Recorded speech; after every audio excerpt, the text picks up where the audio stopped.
Et donc, c'est votre grande interview sur CNews et sur Europe 1. Bonjour Thibault de Montbrial. Bonjour Laurence. Bienvenue. Nous sommes évidemment très inquiets ce matin. Avons-nous atteint un point de bascule après l'attaque d'un fourgon pénitentiaire dans l'Eure qui a coûté la vie à 2 agents quand 3 autres ont été blessés, l'un toujours en urgence vitale. Quand on voit les images de l'attaque, la précision, la vitesse, moins de 2 minutes, la coordination entre les voitures et les assaillants, on est saisi par la dimension froidement planifiée de ce bain de sang.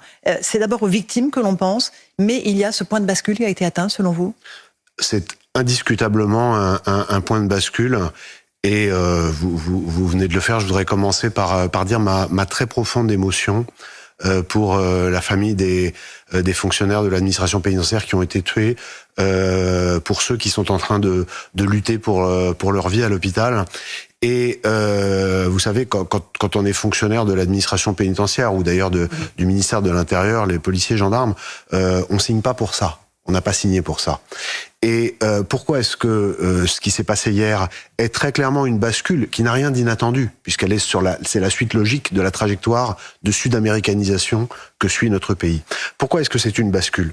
Parce que pour la première fois, Laurence Ferrari, pour la toute première fois, les moyens utilisés par les narcotrafiquants qu'on appelle des hauts de spectre, c'est-à-dire les mafias, les moyens d'utilisation d'armes de guerre, massacres de rivaux, voilà, ont été utilisés non pas contre des clans rivaux, mais contre la force publique, en l'occurrence ces surveillants de l'administration pénitentiaire. C'est la première fois. Il y a régulièrement et malheureusement des policiers ou des gendarmes qui sont blessés, assez rarement par des fusils d'assaut. Mais là, l'utilisation par des mafias de narcotrafiquants d'exécution, parce que les gens de l'administration pénitentiaire n'avaient aucune chance. Vous l'avez rappelé, ils ont été abattus par un commando qui avait planifié son attaque, ce qui posera la question du renseignement et de la façon dans laquelle ils ont obtenu les renseignements, et ce qui pousse vers une autre réflexion, qui est aujourd'hui les narcotrafiquants, les mafias de narcotrafic sont devenues tellement puissantes qu'elles n'ont plus de difficulté à corrompre des agents de l'État, et souvent des gens qui n'ont pas des postes très importants. Atteint là aussi ce seuil-là de corruption des agents de l'État. Alors, non seulement je le pense, je pense que c'en est une illustration, mais la première qui l'a dit publiquement, figurez-vous, c'est Laure Becqueau, qui est procureur de la République de Paris, et quand dans une grande interview au quotidien Le Monde en 2022, avait pour la première fois tiré le signal d'alarme en disant attention, il y a une évolution sur le narcotrafic et avec un certain nombre de conséquences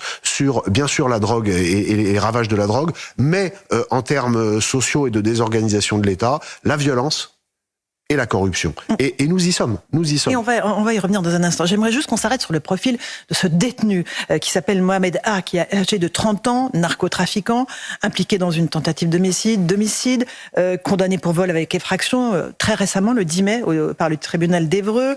Selon les informations d'Europe 1, un parcours de délinquance très jeune qui a commencé entre 11 et 14 ans. Il avait déjà 19 faits à son actif. Ce sont des parcours de délinquance que nous n'arrivons plus à stopper dans notre pays. Mais vous venez de le rappeler, Laurence Ferrari, cette affaire absolument tragique, elle était inéluctable dans l'affaissement, dans la trajectoire d'affaissement de notre pays, mais elle illustre tous les maux qui touchent la délinquance aujourd'hui. D'abord, Mohamed Amra, moi je dis son nom, il me fera un procès s'il veut. Mohamed Amra, c'est quelqu'un qui est issu de l'immigration. Il est né en France, mais il est issu de l'immigration. Ensuite, et vous l'avez rappelé, et ça c'est très très important, entre 11 et 14 ans, je crois que c'est William Molinier d'Europe 1 qui a sorti cette information ce matin, il a été mis en cause pour 19 faits, et les 19 faits ont été classés sans suite. Donc vous avez un jeune délinquant, mineur, qui est un jeune homme en train de se structurer, qui tente le parcours de délinquance, et qui, comme seule réponse de l'État, ne reçoit que des classements sans suite. Donc toutes les affaires ont été classées sans suite. Toutes les affaires ont été classées sans suite, c'est ce qu'a indiqué le journaliste ce matin. 11 et 14. Donc, évidemment, mécaniquement, c'est un encouragement formidable. À partir du moment où le délinquant ne sent pas les limites, la limite droite et la limite gauche, qui est une limite éducative au sens large, quand il n'y a pas d'autorité, on s'épanouit dans le parcours de délinquance, c'est tellement facile. Et on en arrive à des profils comme ce Mohamed Amra, dont Gérald Darmanin a dit ce matin, c'est très intéressant, qu'il ne s'agissait pas d'un des narcotrafiquants les plus connus. Ce n'était pas l'ennemi public numéro 1, a dit le ministre de l'Intérieur, effectivement. Et donc pourquoi ce bain de sang? Mais alors, Laurence Ferrari, la conséquence qu'on peut en tirer, elle est encore plus grave.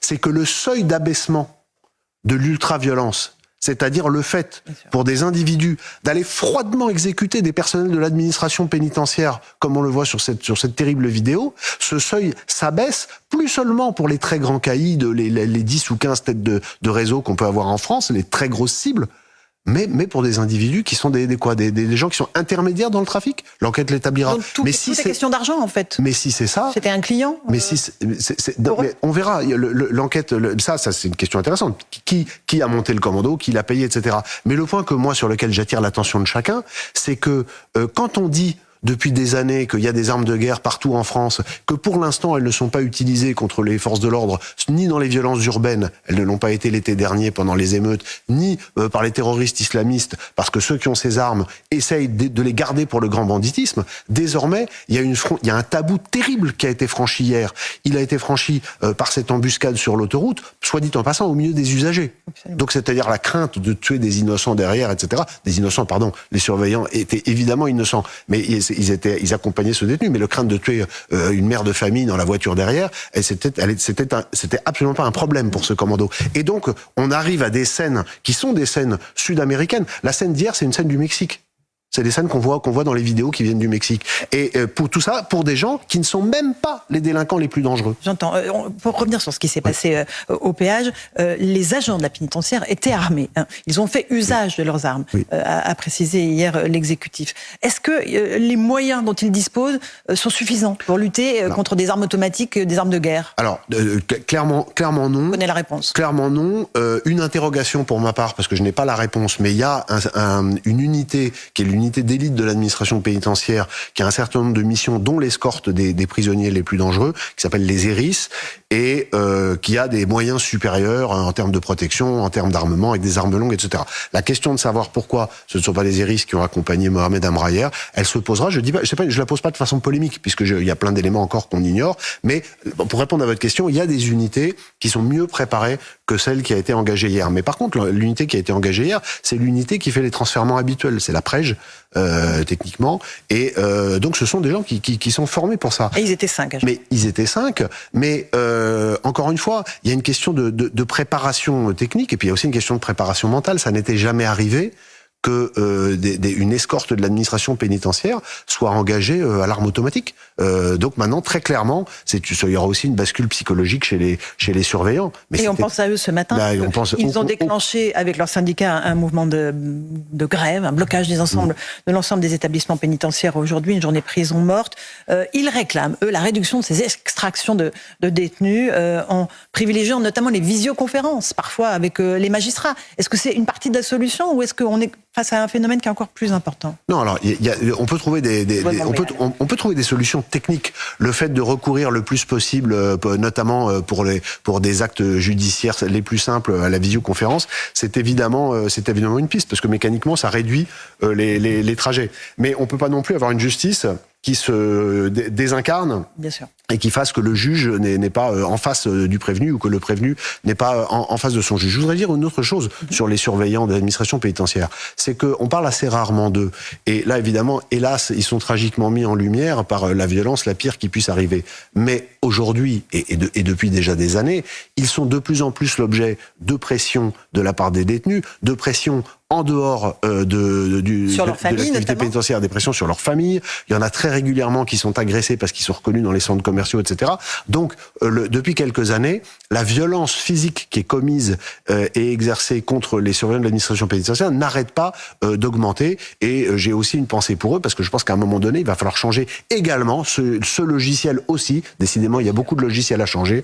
Le logiciel de la façon dont les surveillants de l'administration pénitentiaire sont protégés. Il réclame aussi des brouilleurs de téléphone pour les prisons. Des milliers de téléphones sont saisis chaque année. Un certain nombre de mesures de bon sens. Parmi les réactions politiques, Thibault de Montbrial, celle du président de la République, Emmanuel Macron, nous serons intraitables. Gabriel Attal, la France est en deuil. Éric Dupond-Moretti, visiblement très ému, a promis que les responsables seraient rattrapés, châtiés à la hauteur de leurs crimes. Gérald Darmanin, lui, ce matin, dit « Il faudra faire le procès de cette sauvagerie. Il faudra d'abord les rattraper et ensuite faire leur procès à eux. » Thibault de Montbrial. Oui, je veux dire, factuellement, il a raison. Que l'ensemble de la chaîne exécutive manifeste son émotion et sa détermination, c'est la moindre des choses. Moi, ce qui me gêne un peu, c'est qu'on a affaire à un président de la République qui est en place depuis 7 ans. Il n'a pas été élu il y a 6 mois. La situation il y a 7 ans, en termes de sécurité, de délinquance et de violence, elle était infiniment moins grave qu'elle ne l'est aujourd'hui. Un mot sur Éric Dupond-Moretti. Il se trouve que hier, il y a un télescopage de dates tragique, symboliquement tragique, c'est que le 14 mai, c'était le jour où un rapport de 630 pages a été rendu par une commission d'enquête sénatoriale, co-dirigée par les sénateurs Étienne Blanc et Jérôme Durain. Et cette commission d'enquête a fait un travail absolument formidable. Et elle a entendu tous les gens impliqués qui se sont exprimés sans tabou. Souvenez-vous, il y a à peu près 2 mois, cette commission d'enquête a reçu, face caméra, et les images ont beaucoup circulé, un certain nombre de magistrats de la juridiction de Marseille en charge de la lutte contre le trafic de stupéfiants. Et de façon inédite dans l'histoire de France contemporaine, ces magistrats, le président du tribunal de Marseille, le procureur du tribunal de Marseille, des juges d'instruction, ont exprimé leur très grande crainte face à l'insuffisance de l'action de l'État dans la lutte contre les narcomafias. Ils ont dit la bataille est en train d'être perdue. Ils ont dit la bataille est en train d'être perdue, et ils ont dit 2 choses, Laurence Ferrari. Ils ont dit d'abord que la corruption était en train d'augmenter drastiquement, on en a parlé tout à l'heure, et ils ont dit également, je crois, je sais plus si c'est le procureur ou le président du tribunal, mais l'un de ces 2 personnages éminents a dit que pour la première fois depuis temps immémorable, il craint pour la vie de ces juges et de ces procureurs, pour la vie des magistrats. Qu'est-ce qui s'est passé? Quelle a été la réaction d'Éric Dupond-Moretti? On pourrait penser que face à de tels propos tenus publiquement dans le cadre institutionnel d'un échange avec la représentation nationale, le gouvernement s'émeuve et s'empare directement du sujet. C'est pas ce qu'il a dit. C'est pas ce qu'il a fait, Éric Dupond-Moretti. Il est descendu à Marseille et il a engueulé les magistrats. C'est-à-dire que... En leur disant, vos propos font le jeu de l'extrême droite. En disant, les propos... Alors ça, c'est le... Mais ça n'empêche pas son émotion d'hier. Évidemment. Laurence Ferrari, le réel fait le jeu de l'extrême droite pour Éric Dupond-Moretti. Mais ce qui est fou, c'est que au lieu d'aller les voir pour demander une expression de besoin, qu'est-ce qu'on peut faire pour que ça aille mieux, quelles sont vos idées, il est allé les engueuler d'avoir dit la vérité. C'est extraordinaire. Donc moi, je comprends très bien humainement son émotion d'hier, parce que sérieusement, on ne peut que la partager. Et j'ai une pensée pour lui sur le plan humain. Par contre, sur le plan technique, c'est pas possible. Sur le plan il est ministre de la Justice depuis 4 ans. Donc voilà, c'est pour ça. J'ai à la fois une empathie pour les gouvernants parce que c'est terrible d'affronter ça quand on est au pouvoir, mais en même temps, ça fait 7 ans qu'ils sont là. Thibault de Montbrial, j'aimerais qu'on garde un peu de temps pour parler de la Nouvelle-Calédonie. Un couvre-feu a été décrété hier après une série de violences. Une personne est décédée cette nuit, alors que les émeutes se sont poursuivies pour la 2e nuit consécutive. Une victime qui est décédée non pas de tir de la police ou de la gendarmerie, mais de quelqu'un qui a certainement voulu se défendre selon les représentants de l'État. On est face à une situation de quasi-guerre civile, d'insurrection en Nouvelle-Calédonie. Alors ce sont des mots qui sont utilisés par les forces de l'ordre là-bas, sur des boucles internes. Il faut être extrêmement prudent parce que le pouvoir des mots est important. J'espère que non. D'abord, la situation est politiquement très compliquée. Sans rentrer dans les détails, j'invite tous ceux que ça intéresse. Le Centre de réflexion sur la sécurité intérieure a publié hier une note de 3 pages assez précise sur un point de situation sur le contexte néo-calédonien. Maintenant, sur ce qui se passe depuis 2 jours, il y a des violences qui montent en flèche. Ce matin, le ministère de l'Intérieur a annoncé plusieurs centaines de blessés, dont plus de 100 policiers et gendarmes. J'ai des rapports en off de plusieurs ouvertures de feu, notamment de policiers qui ont été attaqués chez eux à leur domicile. On verra si tout ça se confirme et quelle est la conséquence. Mais très clairement, les policiers et gendarmes qui sont sur zone actuellement et qui attendent des renforts, puisque Gérald Darmanin a envoyé hier un certain nombre d'unités CRS 8 et des groupes du RAID et du GIGN central vers la Nouvelle-Calédonie. Mais les échos que j'ai moi ce matin des gens que je connais là-bas sont des échos extrêmement inquiets. Et d'ailleurs, souvent les représentants politiques ou administratifs sont très mesurés dans leurs propos. Il suffit d'écouter ce que dit le haut commissaire à Nouméa pour comprendre l'inquiétude générale. Est-ce que l'aéroport est menacé? Il y a des rumeurs de ce que des Kanaks sont allés attaquer l'aéroport, mais il faut faire très attention aux rumeurs. Le simple fait qu'il y ait ces rumeurs multiples, ces images terribles avec de la fumée partout, et le chiffre de plusieurs centaines de blessés, avec le fait avéré que tout le monde ait des armes à feu et les utilise pour se protéger, suffit en soi pour constater que c'est compliqué. Mais cela dit, il ne faut pas non plus... la Nouvelle-Calédonie n'est pas perdue. Hein, c'est pas, et sur la situation politique, c'est ce qui a mis le feu aux poudres, c'est le fait que l'Assemblée a adopté dans la nuit une révision constitutionnelle qui réforme le code électoral, qui est décrié par les indépendantistes. Aujourd'hui, ce sont eux qui font la loi ou le chaos? Non, mais c'est la question. Il faut rappeler deux choses. D'abord, c'est que le gouvernement, en l'occurrence Gérald Darmanin, a souhaité faire évoluer une partie de ce qu'étaient les accords de Nouméa de 88, qui avait... après l'affaire terrible de la grotte d'Ouvéa, avec les Kanaks qui avaient pris en otage et massacré des gendarmes, et ensuite il y avait une intervention du GIGN et du 11e choc, avec au total 19 personnes qui avaient perdu la vie. Mais à l'arrivée, les Kanaks avaient obtenu, les indépendantistes avaient obtenu que le corps électoral soit figé, et ça fait 40 ans, et Gérald Darmanin a souhaité, et il a eu raison, que par légitimité démocratique, les gens qui vivent depuis plus de 10 ans sur le territoire puissent participer au scrutin sur la gouvernance du territoire. C'est la moindre des choses. J'ajoute qu'il y a eu 3 référendums sur l'autodétermination ces 8 dernières années, et que les 3 ont été largement gagnés par les loyalistes, par les anti-indépendantistes. De l'indépendance. Même si le dernier a été boycotté par les indépendantistes. Mais donc, il y a un moment donné où la question se pose de savoir jusqu'où on va tolérer les agissements de gens qui sont minoritaires. Mais ça, c'est la démocratie. L'autorité de l'État ici comme ailleurs. Oui, mais c'est très difficile, et j'ai une pensée ce matin pour les policiers et les gendarmes qui sont en première ligne et qui, je le crains, n'ont pas fini de l'être sur ce territoire, mais aussi, vous savez, en France, parce que en métropole, sur le territoire métropolitain, parce que la situation et ce qui s'est passé hier illustre une fois de plus que nous sommes dans un cycle de violence et de faiblesse et de perte de contrôle de l'État auquel il est grand temps de mettre fin. Merci beaucoup Thibault de Montbrial. C'était votre grande interview sur CNews et sur Europe.